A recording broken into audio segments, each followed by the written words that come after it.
of Trojans. You're so fucking broken. How'd I get wow.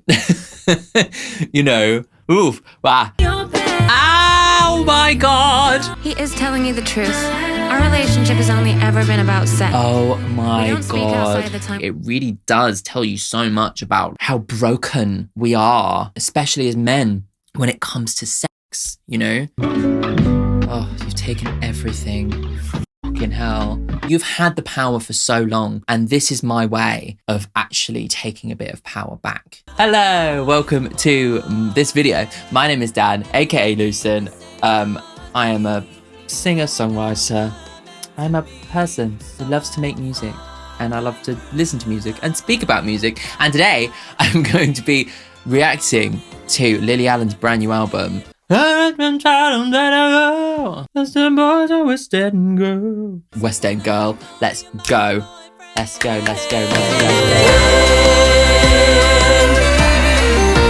This is quite a surprise release. Seems to have kind of come from nowhere. We haven't had new music from Lily in like 7 years ago, her last album. I wasn't planning to react to this album. Like, she announced it like only like a week ago. As you all know, I'm going away next week. And I've already got like a list as long as my arm of videos I need to sort out before I go. But like, I had like multiple of my friends text me yesterday. Apparently like this album is not only brilliant, but also like reaction worthy.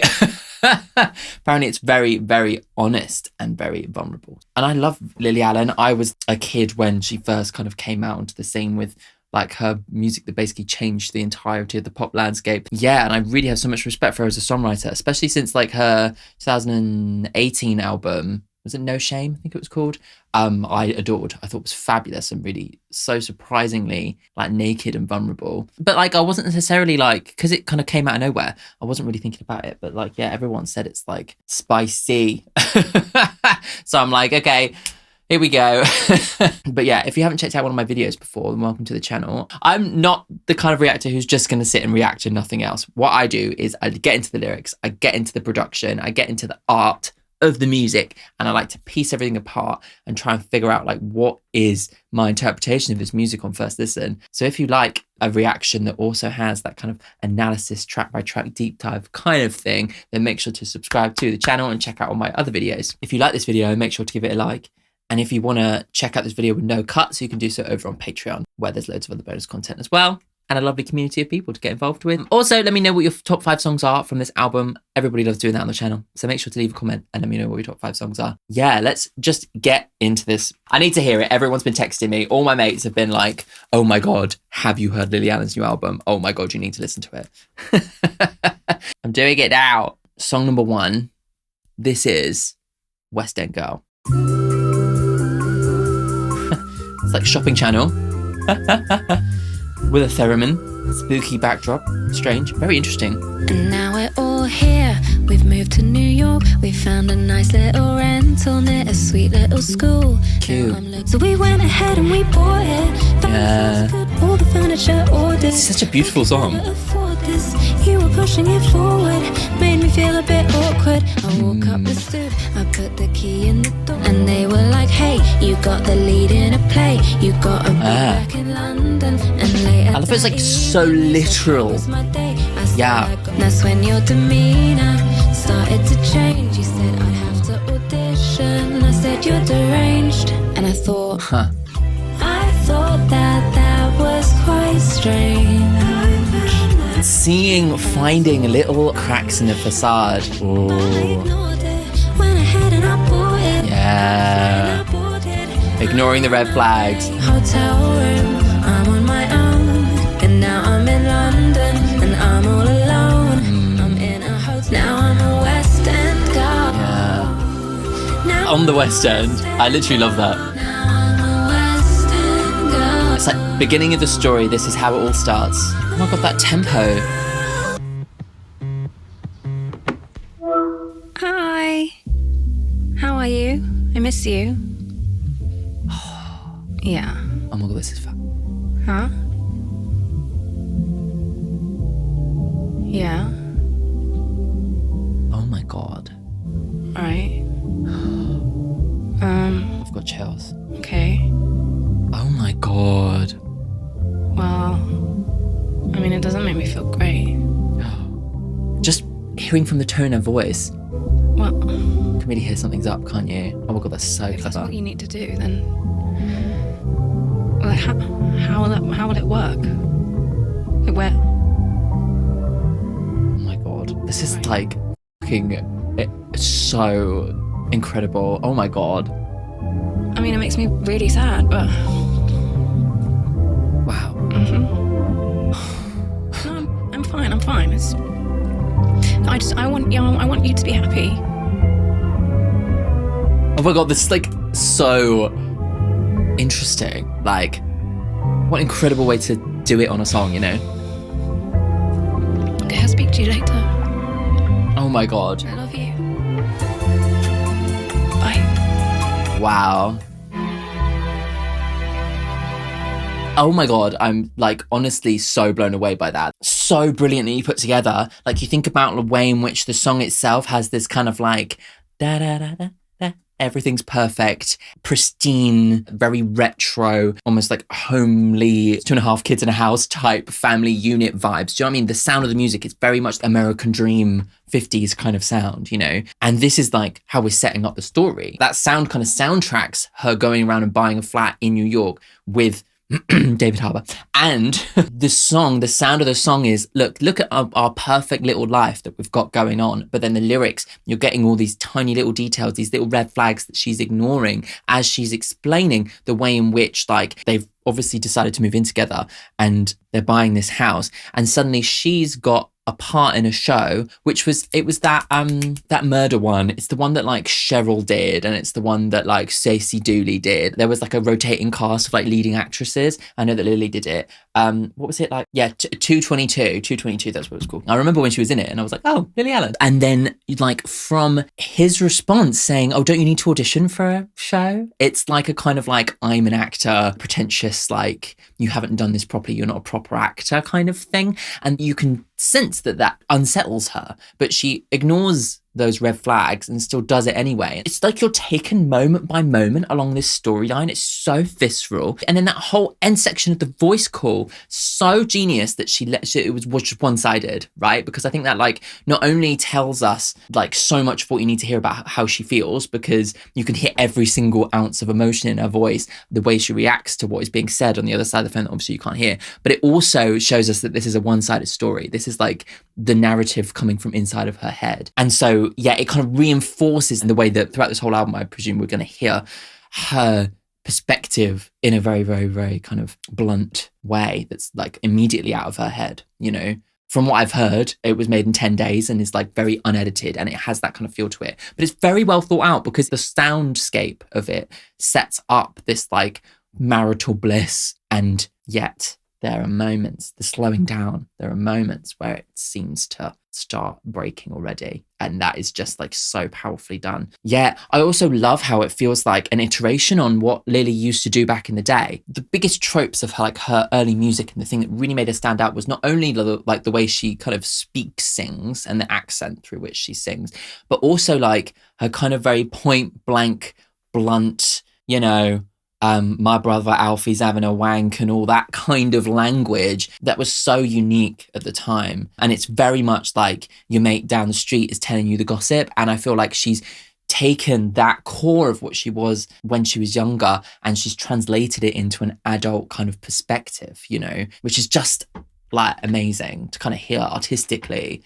this like progression in her sound, you know. The song that I loved from hers from the last album was Apple, and it kind of had the same kind of quality, that kind of barefaced bluntness where she was saying the apple doesn't fall too far from the tree, about connected to her family and all this kind of stuff. Yeah, it's really just amazing to kind of hear the development of her artistry. And now we're all here, we've moved to New York, we found a nice little rental near a sweet little school, and now I'm looking for houses for 4 or 5 floors, and you found us a brownstone, you said you want it, it's yours. So it's like the perfect marital bliss. All the furniture ordered, I could never afford this, you were pushing it forward, making me feel a bit awkward. Yeah, so it's like already this is like outside of her financial ability, and so there's a power dynamic there because suddenly they are buying a house that she can't actually afford on her own. And so there's risk and there's a power dynamic. It's like, without me, you wouldn't have this lifestyle, which I think is a very, very pointed little detail. Makes me feel a bit awkward. It's such a classic Lily way of putting it, because it's a very relatable, simple way to express your feelings.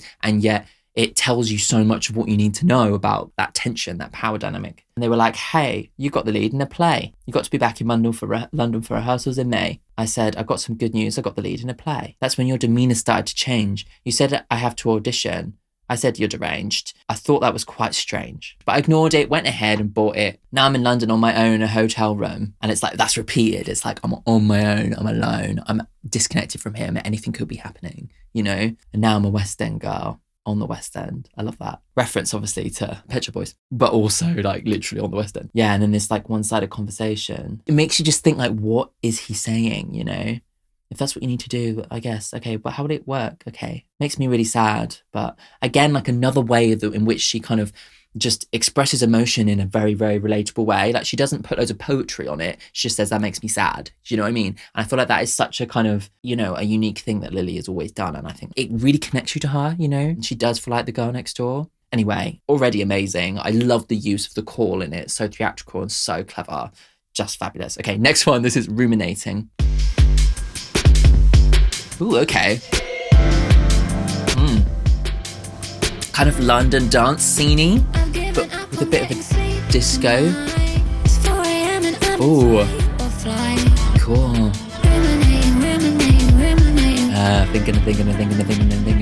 Thinking. On top of you, I'm dissociated. And I'm not hateful, but you make me hate her. She Wow. goes to sleep next to my medicator. You're mine, you're mine, mine, mine, mine, you're mine, you're mine. And now I'm ruminating. Oh, this is cool. Everything's just going around that. Yeah. Conversations too big for a phone call. Ruminating. Yeah. You kiss her on the lips and look into her eyes. Did you have fun? Now that it's done, baby, won't you tell me that I'm still your number one? Ugh. And then you came out with this line, so crucial. Yeah, if it has to happen, baby, do you want to know? If it has to happen, baby, do you want to know? Oh shit. So it's like this almost like discussion of like polyamory, but like kind of not really consentful. Oh wow. What a fucking line. Wow. Oh my god.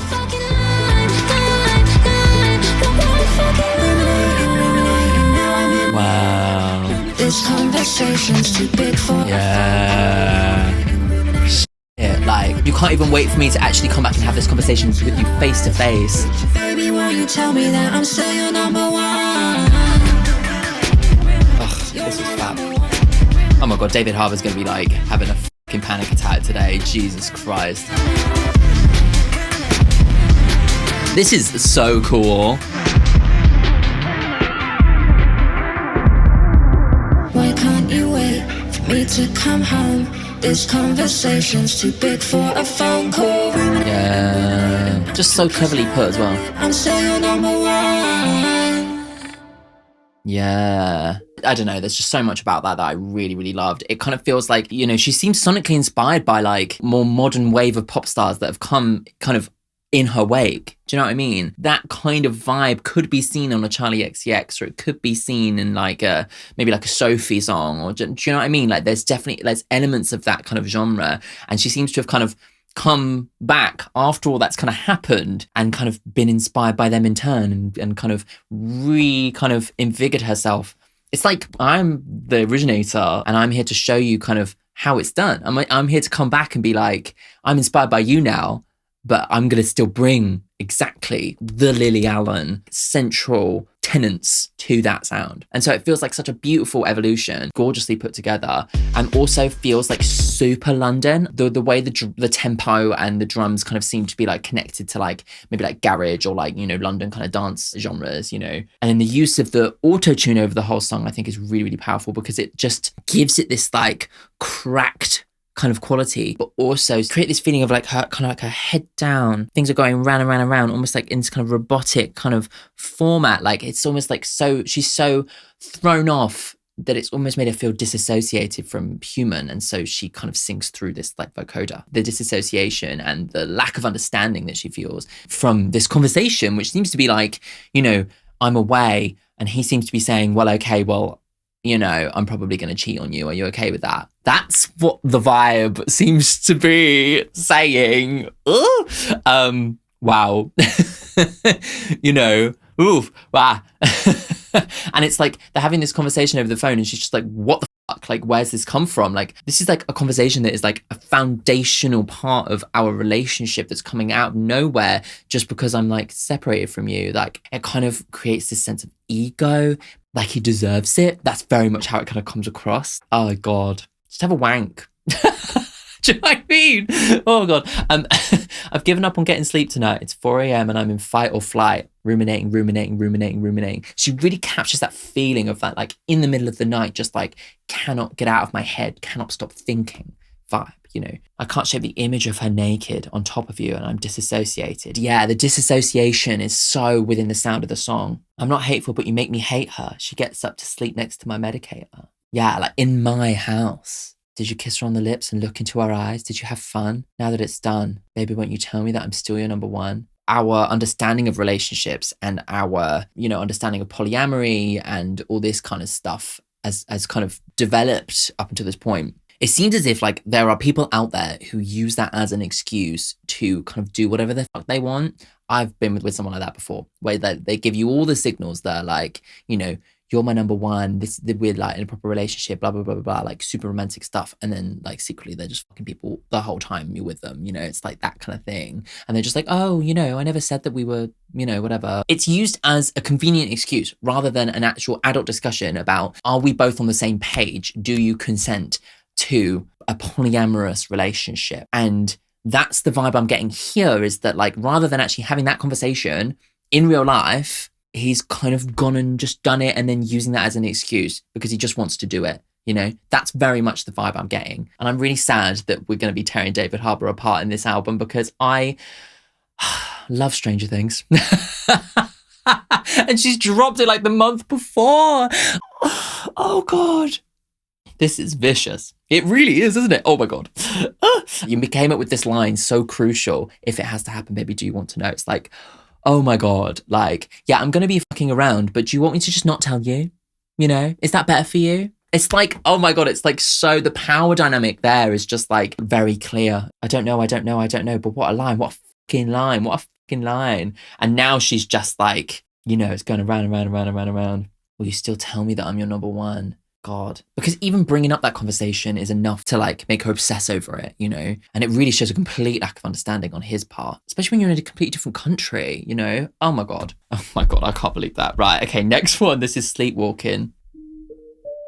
Back with the disassociation, hey. Feels like she's wandering around like, you know? You won't love me, you won't leave me. Ooh. Still so needy. Somehow you make it my fault. You don't stop talking, and I'm just sleepwalking. Course I trusted you and took you at your word. Who said romance? Why aren't we fucking, baby? Yeah, that's what you said. But you let me think it was me in my head. Shit. Nothing to do with them girls in your bed. Oh my God. Stop talking, sleepwalking. Shit. You don't stop talking, and I'm just sleepwalking. Yeah. I know you've made me your Madonna. I wanna be your whore. Oof. Baby pizza, can I have some more? Oh God, that's dark. All of your fantasies, if only you could act them all out with me. You don't stop. Lily. I'm just sleepwalking. Jesus Christ. And I don't know if you do it intentionally. Wow. Sleepwalking.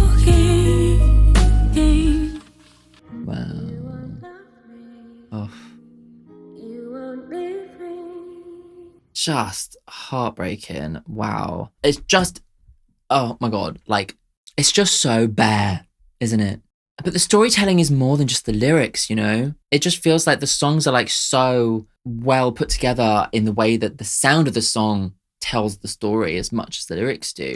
You know, the thing I loved about that one was this like, almost like, it's like a Moonlight Serenade. It kind of had that kind of quality, you know, that kind of old Hollywood style kind of quality, West End kind of quality, you know, the 3/4, the waltz, the way that the synth kind of had that kind of like nighttime kind of feel to it, you know, but like instead of waltzing romantically, it's like she's twirling like in her head because she's so completely untethered, you know, by what is going on, disassociated, as we said before. But then the harmony does such a good job of like introducing elements of this alarming feeling into the music as well. It just really illustrates that kind of marital romantic bliss that's just punctured by what is going on, you know. And it's just so genius to me. It's so good. You won't love me, you won't leave me, you don't touch me, still so needy. So it's like she's caught in between. It's like she wants to believe him, she wants to believe in him, she wants to believe in her love for him, and yet she's like, you're giving me completely mixed signals, like I don't even know how to take everything. It's almost like a way of manipulating somebody, you know, to kind of like throw all these mixed signals at somebody and just leave them reeling, you know, because you can control them in that state, you know. Yeah, it's like, you don't touch me, we don't have sex, and yet you're still so needy. You still really like show me these little glimpses of the fact that you desperately still need me. And I don't know if you do it intentionally, somehow you make it my fault. You don't stop talking and I'm just sleepwalking. Of course I'm angry, of course I'm hurt. Looking back, it's so absurd. Of course I trusted you and your word. Yeah, it's like what I wish I would have said in the moment. That's what this song feels like. But like, she's like, I couldn't say it in the moment because I was like completely disassociated. I was completely sleepwalking, you know, I was not even awake whilst we were talking. Do you know what I mean? Whereas you were going. And I was just like blindsided. Who said romance isn't dead? See, who said romance is dead is obviously like the classic phrase. That means there is romance, but she's flipped it and she said, yeah, no, romance is dead. Why aren't we fucking, baby? Yeah, that's what you said. But you let me think it was in my head and nothing to do with the girls in your bed. Fuck me. That is so fucking shitty. Oh my God. The fact that he was just like sleeping with other people and then blaming her for the fact that they weren't having sex. Like, you're not having sex because you clearly don't need it. You clearly already got that out of your system, haven't you? You don't stop talking, I'm just sleepwalking. See your thoughts forming. Baby, stop it. It's 3 a.m. It's almost like you can sense he knows that it's kind of coming on apart, but rather than actually like talking with her and figuring things out or like apologizing or like changing anything, he's just justifying it so that he doesn't feel so bad. Obviously that you can sense the guilt. You can sense he has that guilt. I know you've made me your Madonna, but I want to be your whore. Baby, it would be my honor. Please, sir, can I have some more? I mean, that's a little bit of an insight into their into their potential, you know, sexual fantasies. I could preserve all of your fantasies if only you could act them all out with me. So she's like, I'm okay with a little bit of BDSM. I'm okay with acting out these like power dynamic fantasies in order for you to get that out of your system sexually. But you don't want to do that with me. You don't want to do that in a healthy way. You want to do that in an unhealthy way by cheating on me. Oh my God. You won't love me. You won't leave me. She's caught in between. He's just talking, and she's just disassociating. Jesus, it's so palpable. I need to keep going because like otherwise I'm going to be here forever. Right, let's go into the next song. This is Tennis. Daddy's home for the first time in weeks. Dinner on the table. Tell the kids it's time to eat. But he didn't seem to care. I just tell myself he's jet lagged and I'm bad to have him here. Again, more with that ignoring the red flags. It was how you grabbed your phone back right out of my hands. Whoa. I can't get my head around how you've been playing tennis. I wouldn't be jealous. You won't play with me. And who's Madeline? I need to be So I took myself to bed. Oh my god, the thing for this is her getting randomly hit by a tennis ball. To the bedroom, and you made it all my fault. Fucking hell. But you took me for a fool. I love that chord change at the chorus. That's so fabulous. I can't get my head round how you've been playing tennis. It's like such an innocuous thing, but it's like these little red flags. Like what? Like what? I don't know you. And who the fuck is Meline? Who the fuck is Meline? This is like the most Lily Allen thing. I just love it. No, but who is Meline? Actually. Actually, fucking tell me. Oh God. Again, more with like, oh, Madeline's the next song. Oh, that's clever. More with like that like proper Lily Allen classic sense of humor, but like taken into this like modern adult version of it. I just absolutely love the fact that she hasn't lost all of that. You know, she hasn't abandoned her sense of humor. She hasn't abandoned her like literal blunt kind of delivery. She's just translated it into something that is far more like emotionally like vulnerable and very, very deep, you know, really fabulous thing. And I loved how that song kind of felt like, you know, again, more like kind of classic family kind of sound. It was, but this is more like a British sound, you know. This one almost feels like the soundtrack's like EastEnders or something, you know, which is like very much like, you know, normal people, normal families type, obviously with drama, right? But I love the way that she connects the storytelling through the music and almost like soundtracks like her expectation and her hopes for what her relationship is, you know. And she really paints herself out as like almost like this like housewife kind of like, you've come home and I've made you your favorite meal, baby, but here you are and you're not even responding, you know. It's like, what is going on? And suddenly there's this other woman that you're playing tennis with, and I'm like, who the fuck is she? You know? But I love that she doesn't lose the sense of humor in the way that she puts it across, you know? It's very British. To be like, this is a devastating thing for me, but lol, who the fuck's Meline? You know, make a joke out of it in a way. Daddy's home for the first time in weeks, and I made my baby's favourite. He didn't seem to care. Just tell myself he's jet lagged and I'm glad to have him here. More like ignoring the red flags, you know, the denial. Then you showed me a photo on Instagram. It was about how you grabbed your phone back. Oh, right. So he showed her a photo and then he went, oh, just these little tiny little alarm bells that she's just painting out, you know. I mean, the couple of songs previous, not really tiny alarm bells, but seemed to be like quite big alarm bells. But maybe that conversation that they had about like potential polyamory was not very fully formed. It was just like maybe just a single line, and then he just continued on and she just maybe continued to ignore it. That seems to be what she's doing, is that like she's gone back and she's analysing it from, you know, a past lens and thinking these were all the red flags that were happening the whole time, but I was ignoring them all. You know, I was kind of in this less powerful situation and I was just kind of allowing it to happen because I still hoped our relationship would work, and because of this like power dynamic between the two of them and because of the distance and all that stuff. Yeah, Jesus. So I read your text and now I regret it. Can't get my head around. Yeah, so with the text, I can't get my head around how you've been playing tennis. If it was just sex, I wouldn't be jealous. You won't play with me. And who's Meline?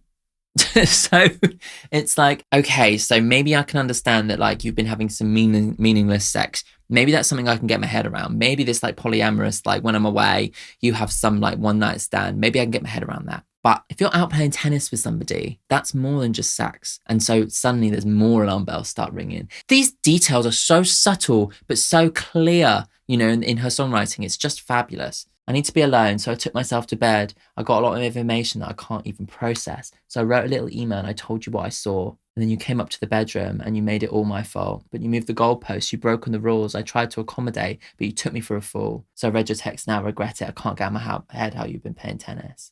Who the fuck is Meline? But really, like, actually, who's Meline?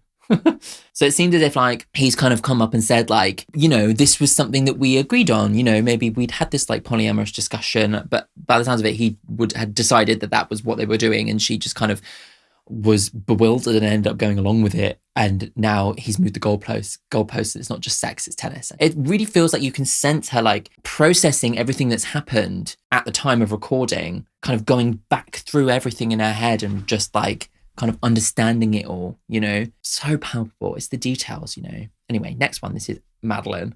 Oh, God. Okay, Spain. I know none of this is your fault. Messaging you feels kind of assaultive. Saw your text, that's how I found out. I can't trust anything that comes out of his mouth. It's like chronological, this whole thing. How long has it been going on? Is it just sex or is there emotion? He told me it would stay in hotel rooms, never be out in the open. Why would I trust anything that comes out of his mouth? Yeah, the trust is already broken. We had an arrangement. Be discreet and don't be blatant. Yeah. It has to be with strangers. Yeah, okay. But you're not a stranger, Madeline. Hey, he is telling you the truth. Our relationship has only ever been about sex. I can promise you that this is not an emotional connection. Oh We my don't speak God. outside, and whenever he talks about you, it's with the utmost respect. You tell me he's telling the truth. Is that the case or a line that he fed you? Wanna believe you, but is it not in you? I can't trust anything that comes out of your mouth. My God. Oh my God. This is insane. Has he told you that he doesn't love me? I bet he tells you he loves you. We had an arrangement. There had to be payment. Strangers. Yeah. But you're not a stranger, man. The gunshots and everything. It's like the Wild West. This is just so But you're not a stranger, blunt and I so. hate that you're in Oh so my much God. pain right now. He told me that you were aware this was going on and that he had your full consent. If he's lying about that, then please let me know, because I have my own feelings about dishonesty. And lies are... I love this is like a You can girl's reach out girl to me kind of thing. anytime. You just need to vent or anything. Love and light, Madeline. Love and light. Oh, Americans. Sorry, any Americans watching this. I'm sorry, but I hate that. That's hilarious.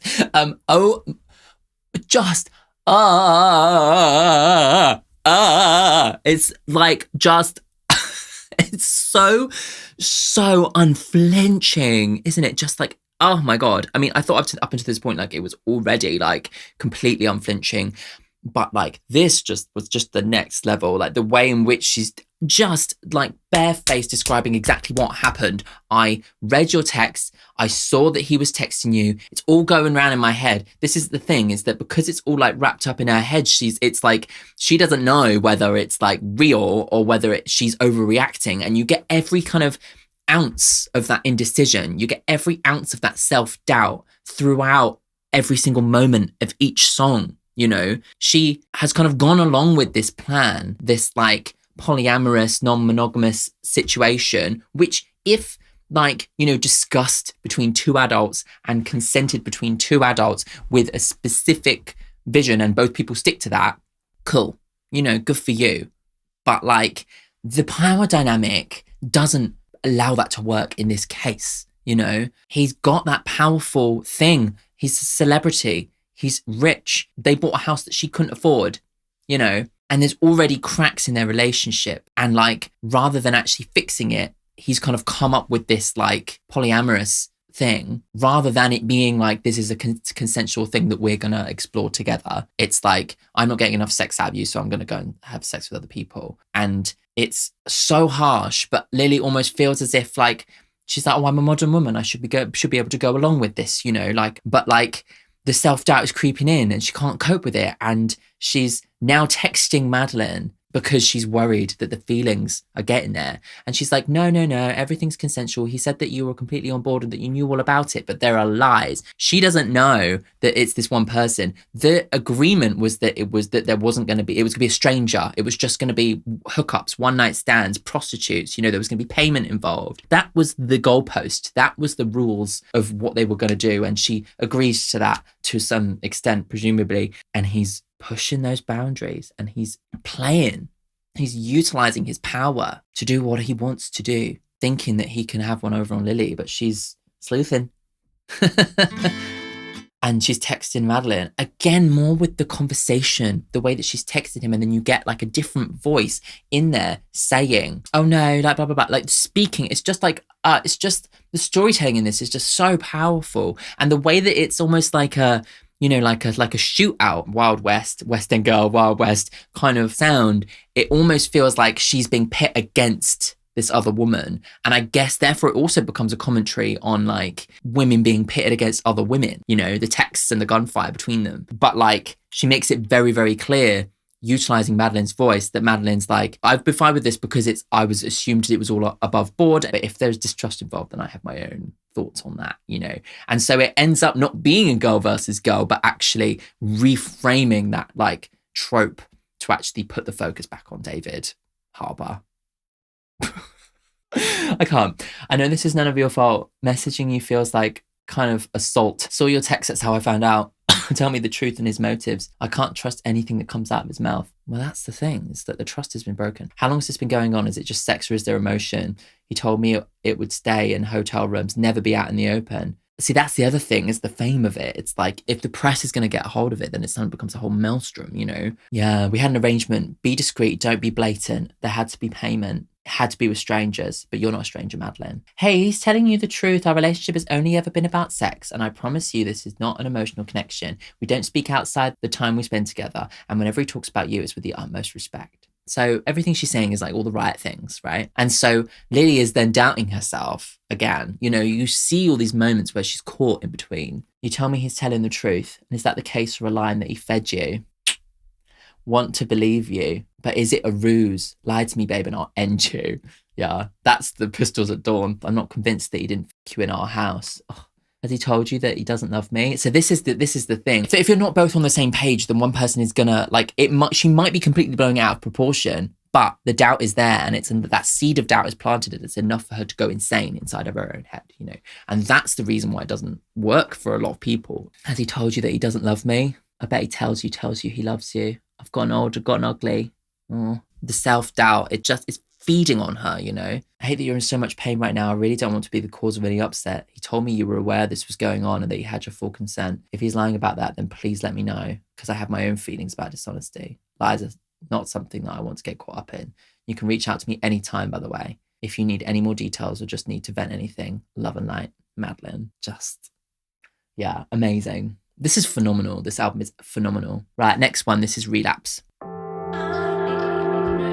The ground is gone beneath me. I moved across an ocean from my family, from my friends. Foundation is shattered. Yeah, trust is gone. I tried to be your modern wife, but the child in me protests.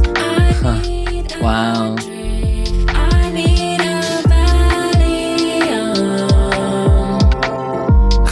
If I relapse, Oh my god. I know I stand to lose it all. Can you bring me back if I relapse? Oh, I'm climbing up the wall. wow. Can you be that person for me? Can you be that anchor? Jesus. I can't seem to hold my shit together long enough. I need a drink. Yeah, shit. Wow. You pushed me this far, and I just need to be known. Wow. If I relapse, God, fucking hell. can you bring me back when I'm climbing up the walls? If I'm to lose it, This is just like absolutely mad. Like the vulnerability that she's showing, like, it's just phenomenal. Like, she's been pushed to this point by all this distrust. Like, the carpet's been pulled from underneath her, and she's, yeah, like tempted to go back to old addictions, you know. God, that is just heartbreaking to hear, you know. God, you can understand like why she, like, you know, stopped doing the podcast and all that stuff, you know. Yeah. Wow. Oh. The songs are so good as well. Like, if you take out all the narrative element of it, they're still really, really well put together. Just fab. Like, I love this kind of two-step kind of... It's the London garage early noughties dance music references that just really take it to London for me. Like, I love it.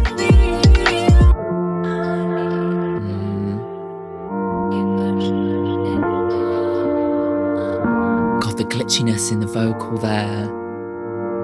It's like she's glitching out. Like, you know, obviously her vocal delivery is so unique to her, but like there's such a clever way in which the vocal production emphasizes the storytelling, you know, the way their voice is glitching out, you know, it's like she's losing herself. Yeah, wow. Just love it. Really just so good. The ground has gone beneath me. You pulled the safety net and moved across an ocean from my family and friends. Yeah. It's just like, I moved to America for you, away from all of my family. The foundation is shattered. You've made such a fucking mess. I tried to be your modern wife, but the child in me protests. And maybe I can't do the polyamory thing. I am who I am, you know? I need a drink. I need a Valium. You pushed me this far. I just need to be numb. If I relapse, I know I stand to lose it all. Can you bring me back when I'm climbing up the walls? She's like posing this question like, can you stop me from relapsing? Like, oh God, it's just heartbreaking and horrendous to see it all like laid so bare. I need a drink. The girl's looking at me to teach them all about love, but I can't seem to hold my shit together long enough. Yeah, it's like I'm supposed to be this like person that people look up to, that they learn from, you know, but I can't even hold myself together. And yeah, and it's just like you can feel she's just unraveling. Just really powerful shit. Right, let's go on to the next one. This is Pussy Palace.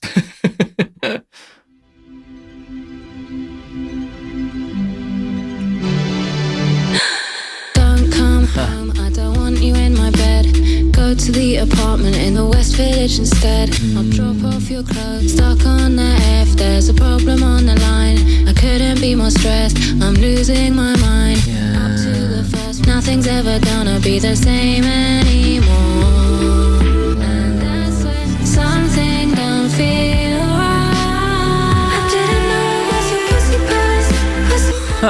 Pussy palace, pussy palace. I always thought it was the dojo. Dojo? Why am I looking at sex addict, sex addict, sex addict, sex addict? Wow.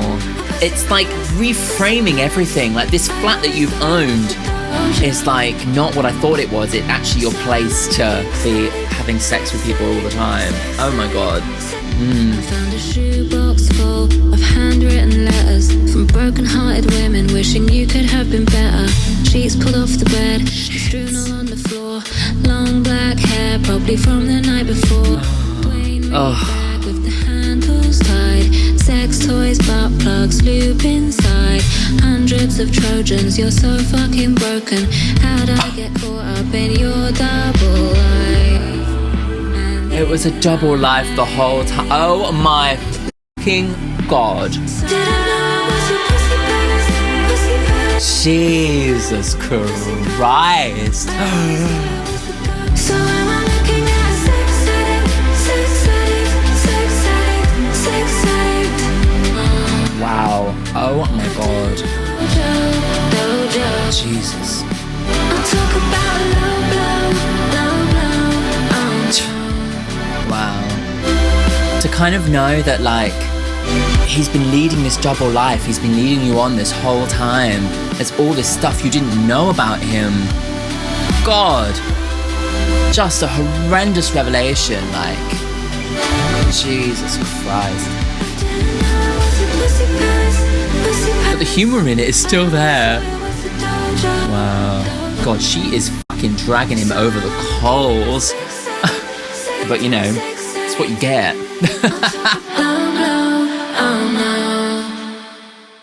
I really hope I can suspend my disbelief when I'm watching Stranger Things Season 5 because I've been really looking forward to it. And I don't want to spend the whole time thinking about David Harbour and his butt plugs. Oh, God. Oh, my God. Oh, my God.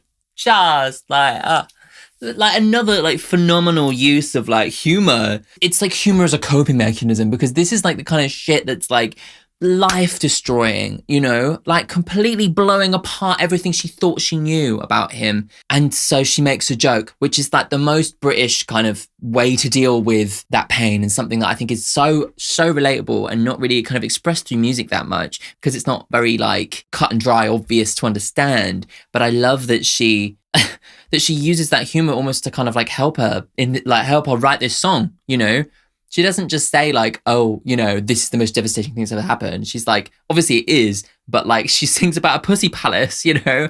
It's absurd and almost makes it even more painful, you know? Because you can hear her trying to soothe herself with humor, to try and cope with humor. Don't come home. I don't want you in my bed. Go to the apartment on the West Village instead. I'll drop off your clothes, your mail and medication. I'm already on my way, headed to the station. Stuck on the F. There's a problem on the line. I couldn't be more stressed. I'm losing my mind. Up to the first floor, key in the front door. Nothing's ever going to be the same anymore. That's when I realized something don't feel right. I didn't know it was your pussy palace. And this is the thing, is that once the facade was cracked, once she started to understand what was actually going on, she started like reanalyzing everything, you know? And this is what the whole album kind of is this like reappraisal of everything that's happened with this new information.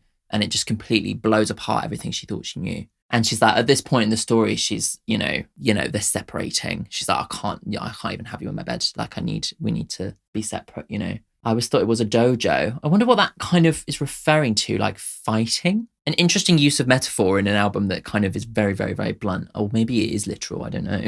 Maybe that was the lie she was telling him. Maybe he was going, like he was saying, oh yeah, I'm going to karate or something. When actually, maybe that's it. Maybe that was the lie. Maybe it was like, oh yeah, I'm doing my martial arts class. But every time he said he was doing his martial arts class, he was fucking somebody in the pussy palace, you know? And then she ties in the low blow and the fighting of the dojo, yeah. So I'm looking at a sex addict. Yeah. I found a shoebox full of handwritten letters from broken-hearted women wishing you could have been better. Fuck me. The fact that he's kept them. That is a detail. He's kept them. It's ego. It's power. Sheets put off the bed, strewn all over the floor, long black hair, probably from the night before. Dwan Reed bag with the handles tied, sex toys, butt plugs, lube inside. Hundreds of Trojans. You're so fucking broken. That's the condom, innit? How did I get caught up in your double life? Wow. And this is the thing about like power fantasies and fetish and like polyamory and all this kind of stuff, is that like, you know, it can go one of two ways. If you're like into power play and you want to be powerful in the bedroom, there is a way to express that in a healthy way, in a consensual way. But if you don't kind of express it and explore it in a healthy way, then creates this like split in you, you know? It's like something that he's not expressing in his own sexuality. And so he's split into two people. And Lily only got to know one of these people. And suddenly this other person has completely come out of nowhere. And she's like, oh my God, like you're living a double life. As much as it's like obviously a personal story, it really does tell you so much about like how broken we are as a population, especially as men, when it comes to sex. You know, there should be an avenue for us to talk about it and be open about it and to discuss all of our fantasies, to explore all of our fantasies if that's what we want to do in a consensual way. And yet because of, you know, the history of Christianity and the taboos of sex that have been laid upon our culture from this like fundamentalist religious ideology, you know, that have they've broken us as a fucking society when it comes to sex. There's no sex education. There's no understanding of these modern concepts and the complexities of sex and sexual fantasies and kink and fetish and all that kind of stuff. There's no understanding of it because nobody talks about it, because it is a taboo that has come from the church, you know? And this is an example of the fucking fallout, you know? It ruins lives. It really is a hill I'm going to die on, because I'm very open about talking about it. And that's something that I've always really tried to kind of push within myself, to be very open and very like kind to myself about like, what I want during in sex and like what kind of things that I want to explore, you know?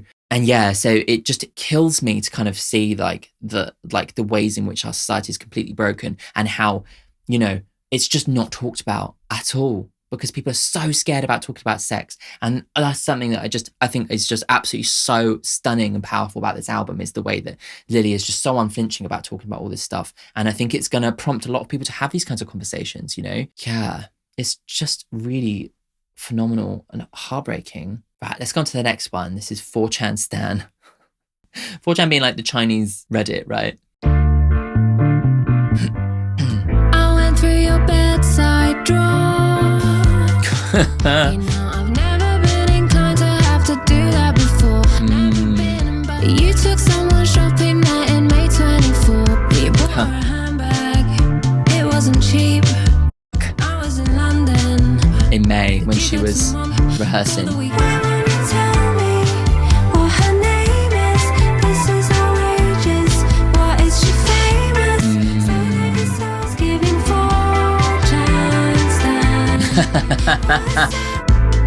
Why are you so scared? Oh, do you think I'm gonna contact her and tell her what for? Maybe she's gone on 4chan and seen all these like theories about him. Maybe that's what it is. Me don't wanna thinking that you cheat on your wife. You're such a coward. Fuck. You love all the power. But you're not even cute though. No, no, no. The power. Yeah. It's giving 4chan. Again with the humour though, I just like, it's so real, isn't it? You know? It's almost like kind of clown like this song. It almost kind of like is like painting her, like she's painting herself as like a fool, you know? Wow. Okay, wow. I know about 4chan because it's where all the Pokemon leaks happen. So, you know, it's like basically Reddit for China. I think you can kind of get away with posting stuff on there that you wouldn't necessarily get away with on a Western website. And so it ends up becoming a bit of like a breeding ground for like rumors and like gossip. So I think that's the connection, is like her like maybe diving into 4chan to kind of like maybe try and figure out what's actually going on with her husband, you know? I went through your bedside drawer, you know, I've never been inclined to do that before. The bedside drawer is such a kind of like specific thing that's so connected to marital life. It's such a mundane thing, but it is something that's very personal, you know? Like I would never go through my partner's bedside drawer. Do you know what I mean? It's very interesting because like everything else in the house is shared.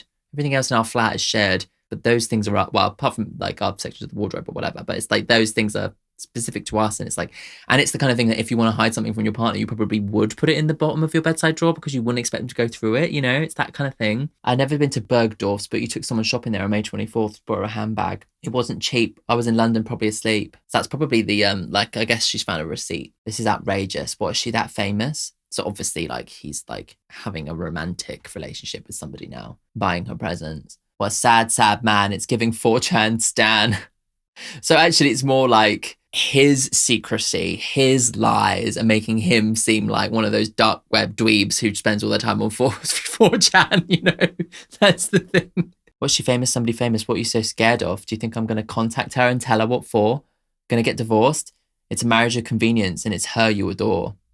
You're such a coward. You can't tell the truth. You love all the power, but you're not even cute. Yeah, so the anger is really coming through now, and she's really spelling out this like this power trip that he's been on, you know. Right, next one. This is non-monogamy.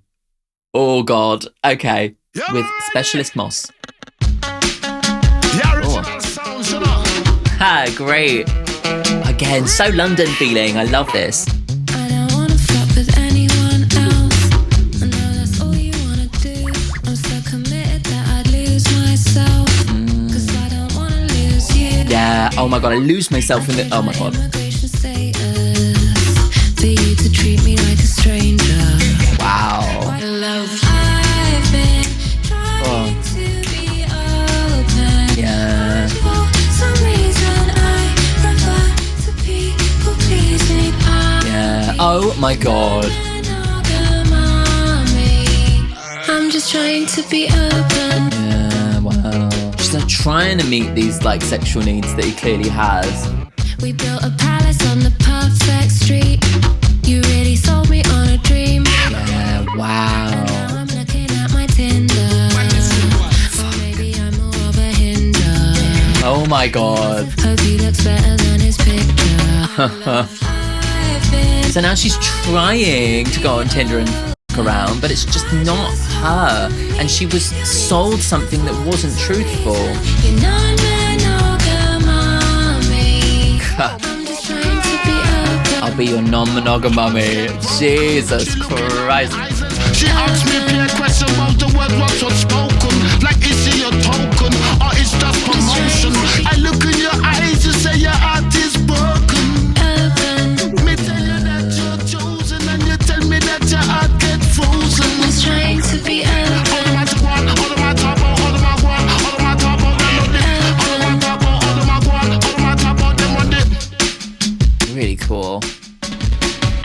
amazing. Oh my God, that was a great song. One thing I wanted to say before I like move on to talk about the song is that like there's just a detail, a connection that I noticed that I just thought was really, really just genius. Obviously the feature, this guy, Specialist Moss, the kind of Caribbean London connection is such a beautiful expression of like immigration and the way that it's kind of become part of London culture, right? And the way that like London as a city is like built by people immigrating to London, right? And this style of music is just such a specific representation of the fusion of those cultures, you know? And it's so beautiful that she's chosen to include it, especially when you consider the way that she herself immigrated to America for him. And so she's chosen to kind of like utilize this sound that is such a symbol of immigration, but connects it back to her roots, connects it back to London. It's like so much of this album seems to be like her reclaiming her Londonness, you know, after she's kind of moved to America and almost like given up that part of herself to be with him, given up her like connection to her family, her heritage, her country in order to live in America and be with him because she loved him. And yet she's been completely lied to. She's been sold a dream. And so I love the way that you can hear her purposely trying to connect herself back to her roots and back to London. And I love that like this feature for her is London, you know? Yeah, that's just a really fab little detail that I just thought was really powerful. I just love that song. I don't want to f with anyone else. I know it's all you want to do. I'm so committed that I'd lose myself because I don't want to lose you. I changed my immigration status for you to treat me like a stranger. A stranger thing! Why do I feel like such a failure? A life with you looked good on paper. I've been trying to be open. I just want to meet your needs. And for some reason, I revert to people pleasing. I'll be your non-monogamy. That is just like, again, the humor, but like just put such a fine point on it where she's like, it's so savage because it's almost babying him. Like, I'm going to be your mummy. Like that kind of like emasculating kind of concept, but like tied into, you know, basically debasing herself, doing something she doesn't want to do, doing something she never signed up for in order to try and please him. And it's so sad because like, it comes from a place of love and it comes from a place of trust, but she's been sold a lie, you know? We fell in love, I landed on my feet, I was the cat that got the cream. And this is how everyone kind of viewed this relationship to start with. We were like, oh, what a beautiful, unexpected, beautiful relationship. I'm so happy for them, you know? I was so sad when they broke up. Clearly, like, you know, it was a lie. He lied to us. He lied to her, you know? We built a palace on the perfect street. You really sold me on a dream. And now I'm looking at my Tinder, or maybe I'm more of a Hinger. I've been trying to be open. I've been trying. I just want to meet your needs. But the thing is, if they'd gone into a relationship and he was open from the beginning, this is what I want, then she can then make that decision for herself. But he's lied to her for years and got to the point of marriage before he's then revealed this part of himself. And it is just horrendous. Hearts get broken. She look in my eyes and say you have no emotion. She asked me pure questions about the words. What was spoken? Like, is she a token or it's just promotion? You know, say a man's a big ship when we're in the ocean. You know, it's no brag or no boasting. We're coasting. It's almost like he's kind of come on the track and it's just like, what the f are you doing to her? You know, trying to be open. My heart is broken. Yeah. Right. Next one. This is Just Enough. I think you're in love, somebody else. Felt you pull away, and now I'm blaming myself. Jesus. Protect me from the pain. Meanwhile, I'm losing my mind. Jeez. Look at my reflection. Oh, those strings are I gorgeous. feel Oh. so drunk. I booked myself a facelift, wondering how long it might hold. Oh my God. But you give me just enough hope to hold on to. Yeah, just enough to keep me on the hook. Hope to hold on to. Wow. Nothing. Did you fall in love Wow. with someone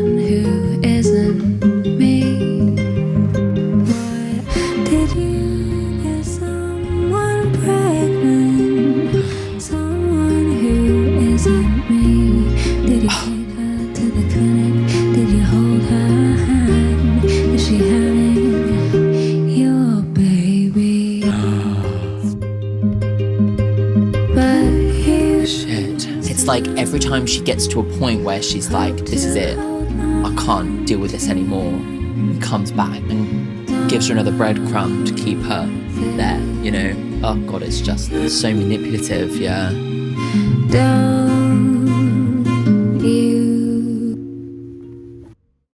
Beautiful, beautiful song. I loved the combination of like sound like a small acoustic guitar or maybe even a ukulele combined with those just beautiful, beautiful classic Hollywood lush strings. It just, for me, it just connects to like the hope, the dream, what their relationship should have been, the marital bliss that should have been, that's been broken, you know? And it's like throughout the whole album, this sound just underscores so much of her heartbreak because it's like what she thought she had, you know? Not only is she telling this story so incredibly through the bluntness in her lyricism, but like every single song, the sound either reinforces the storytelling, reinforces the heartbreak, reinforces this marital bliss narrative, or connects her back to London in some way, you know? So it just adds this extra three-dimensional level of understanding because it's like, you know, you're suddenly beyond just like, this is the details of our relationship, but it's like, how does she feel about what she dreamed of, what she thought it was, been completely blown apart? How does it feel to have given up your heritage, to have moved to America, to be with somebody, for them to betray you, you know? Like all of that is within the sound of the music. Expertly done. And it's so moving. I think you're in love with somebody else, felt you pull away, and now I'm blaming myself. You keep me in the dark, tell yourself it's kind, protect me from the pain. Meanwhile, I'm losing my mind. This kind of is really pulling together so much of what we've talked about throughout the album, you know. Look at my reflection, I feel so drawn, so old. I put myself a facelift, wondering how long it might hold. God.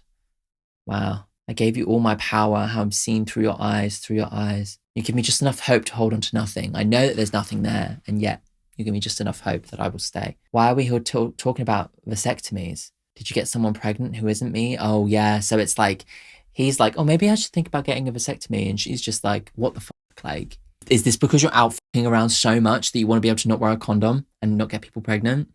So obviously this is within her fantasy. Like so much of what is going on is just all within her head. And it's like, you can pull apart the details of what actually happened. But I think it's so visceral that you're kind of also spiraling with her, you know? And this is that, you know, did you get someone pregnant who isn't me? Did you take her to the clinic? Did you hold her hand? Is she having your baby? But you give me just enough hope to hold on to. Right, let's go on to the next one. This is Dallas Major.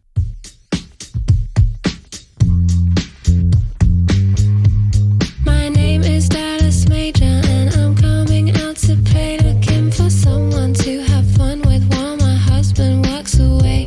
Okay. Because I hate it here.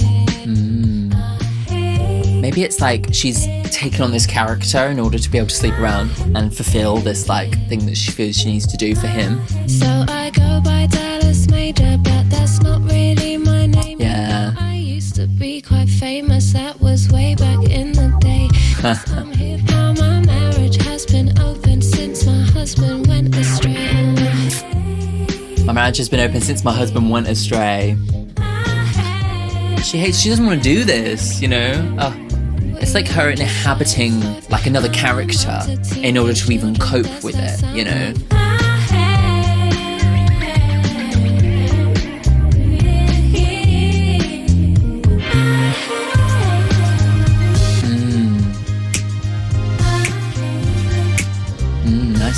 Nicely put together.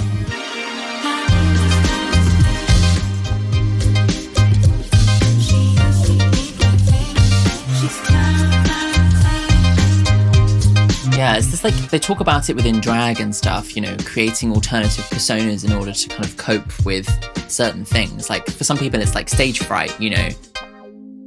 Like that was the original like meaning behind like when I was making music and the way I wanted to do it. I came up with the name Lucent because it gave me the ability to kind of be more open and more like honest with my music, even though it was a very sensitive subjects for me to talk about. It kind of gave me that like protection, you know, almost like an alter ego. And so I kind of connect to that kind of in this song, you know.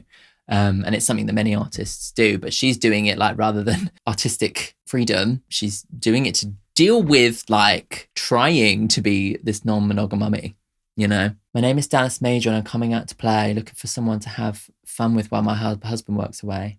I'm almost nearly 40, just shy of 5'2", and I'm a mum of teenage children. Does that sound like fun to you? Because I hate it here. So I go by Dallas Major. That's not really my name. You know, I used to be quite famous. That was back in the day. It was way back in the day. You're still famous, my love. I should probably explain how my marriage has been open since my husband went astray. Yeah, it's like she's trying, but she knows she hates it. She's terrified of failing. She's here for validation. Also, it's like this idea of like trying to deal with all this stuff, but also people knowing who she is, you know, and knowing who he is. Like the addition of the kind of fame element of it is really just like adds this whole other layer of complexity. Just crazy. This album is insane. Right, let's go to the next one. This is Beg For Me. All the imagery on Spotify that plays is so good. It kind of is humorous, but also kind of devastating at the same time. I feel embarrassed. Where's all your empathy for all my pain? Wow. My friends all tell me you are deranged. I wanna feel held. I wanna be told I'm special and I'm unusual. I want your desire. I wanna be told I'm beautiful. Yeah. Why won't you beg for me? Clearly you can see this going down. Like, do I not mean anything to you? Yeah.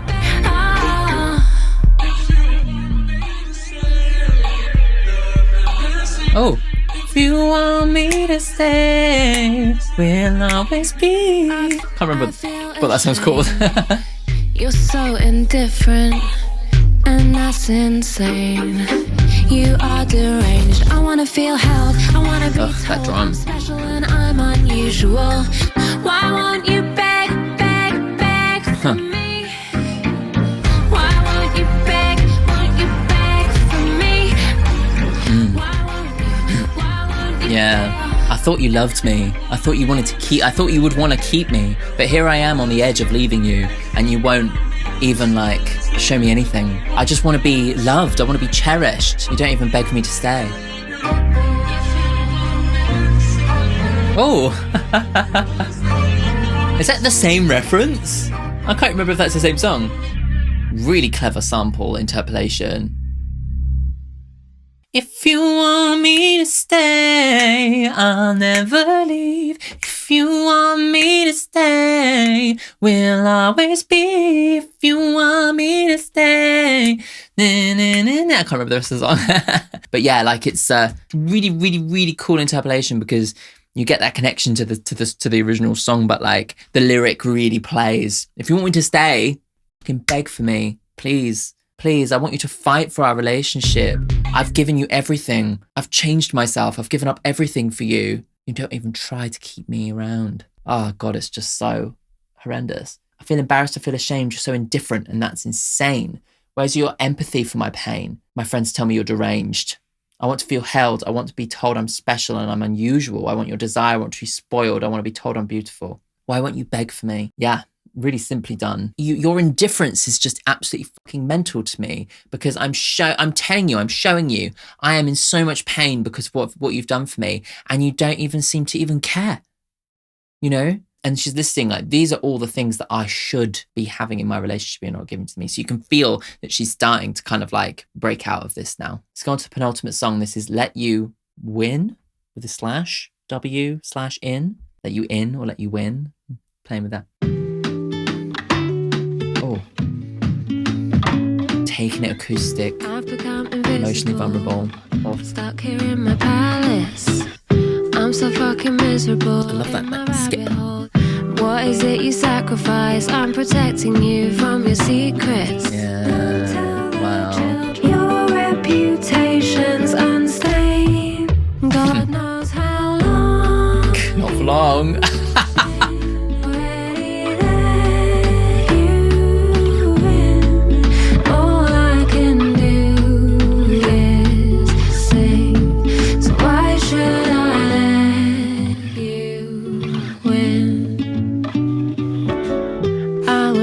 Let you win. I'm gonna make this fucking album and ruin you. I could tell myself you changed. Fuck you. Again, be deluded. But I can walk out with my dignity if I lay my truth on the table. I shoulder all of the pain. I'm sick of carrying. Oh, this is stunning. I've got goosebumps all over my arms. Already let you in, so why should I let you in? You've taken everything. Oh, you've taken everything. Fucking hell. Wow. Just beautiful. This is the thing with like albums and brilliantly written albums, is that often when you get to like the penultimate song, the song before the end, I always say this every single time, but that's where the emotion lies. You have an opportunity right before the end to just lay it all out on the page.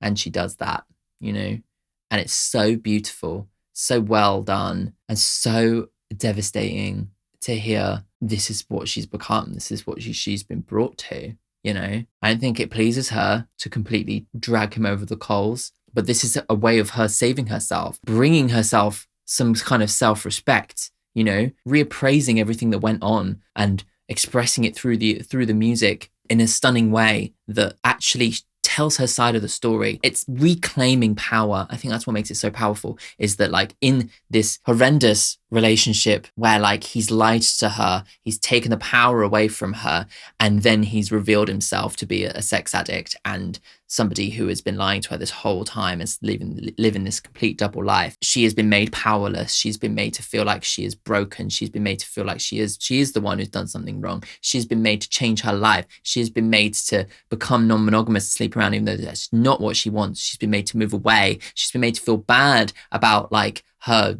jobs and her work, you know. And so this is her way of taking back her power by making this music, by laying out what she believes to be true out in the music. And that is what makes it just so fucking insanely powerful, is this reclamation of power, taking back of power. This is everything that you did to me and everyone's going to fucking find out. You know, she's putting it out there. She's like, this is all in my head. Like what is truth and what is in my head is all going to be messy because I understand that this is from my perspective, but I need to be able to set the record straight. I need to be able to put this out there. I need people to understand how I feel. And it is just such an incredibly powerful move from her to do something like this. And this song just kind of like spells that out. Yeah. I've become invisible, stuck here in my palace. I'm so fucking miserable in my rabbit hole. Yeah, I'm Alice. And I'm expected to be nice, picking up the pieces. What is it that you sacrifice? I'm protecting you from your secrets. Wow. So she's out here like trying to like protect him from it all getting out there. You know, don't tell the children. The truth will be beautiful. Your reputation is unstained. God knows how long you've been getting away with it. I've already let you in. All I can do is sing. You know, this is the only thing that I have. This is the only power that I can actually take out of the situation. So why should I let you win? I will not absorb your shame. It was you who put me through this. I could tell myself, you'll change, do it all again, be deluded, never get your sympathy. I don't think you're able. But I can walk out with my dignity if I lay my truth on the table. I will shoulder all the pain. I'm sick of suffering for your sins. I already let you in, so why should I let you win? Oh, God, that's so beautifully put together. You've taken everything. God, just lays it all out there, doesn't it? In just such a powerful way. And then ties in the making of the album into the song, you know? It's just astonishing. It is so good. Oh, I'm covered in chills. I'm absolutely covered in chills. It just feels insane. Right, before we go on to the final song, this is the moment for me to shout out my patrons. All their names are appearing on screen now. Thank you everybody who supports me on Patreon. You make it possible for me to do what I do and to only have to have a part-time job. So thank you for that.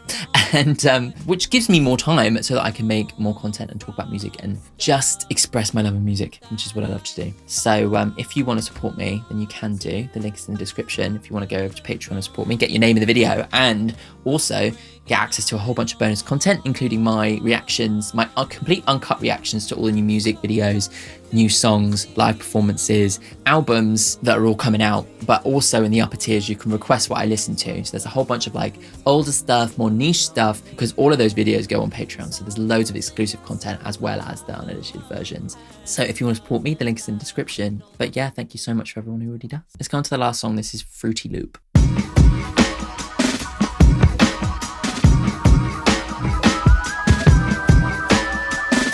You're just a little boy looking for his mommy.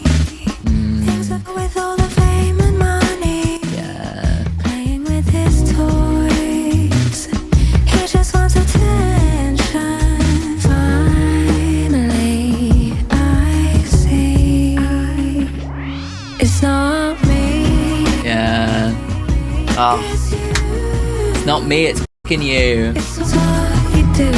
Forever till you die, it's true. It's Wow. She's just like, I let go of this. Oh God. You're stuck inside your Fruity Loop. Wow. Stuck inside a Fruity Loop. That is so clever. Making me go crazy stuck inside this loop. Looking for a daddy. Thought that we could break the cycle. Thought that I could keep you happy. Yeah. You're a mess, I'm a bitch. All your shit's yours to fix. 'Cause it's not me. Wow. So you've always done is what you do. It's not me. I can't control you. I can't fix you.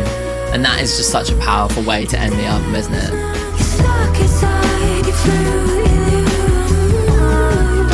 Yeah.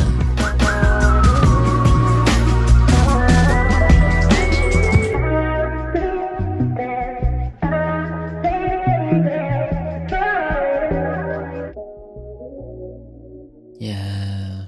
Phenomenal. Yeah, like what a way to end it, for her to finally be able to let go and just to say, what's done is done. I can't fix you. It's not my fault. The whole album has been littered with, you make it feel like it's my fault. You make it feel like I've got to pick up the pieces. You make it feel like I'm the one who's done something wrong. But I finally found a moment of clarity and I realized, oh, it's you, you know? Yeah. I think the other thing that I love about that song, the way that it kind of actually connects to traumatic cycles within families, you know, something that Beyonce explored on Lemonade in her own album about a fucking shit cheating husband.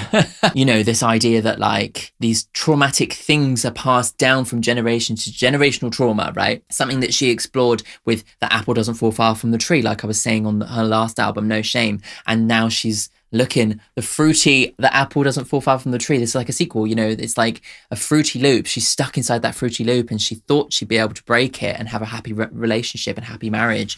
But it's not up to her to fix his shit, actually. And so she needed to break out of that, you know, even though she hasn't broken that generational trauma of her, you know, divorce. At least she's kind of been able to come out with her dignity. It's just so powerful and so clever, this idea of a fruity loop, because it also connects to like childhood, the way that like she almost infantilizes the both of them, saying they're just broken children from broken homes, you know.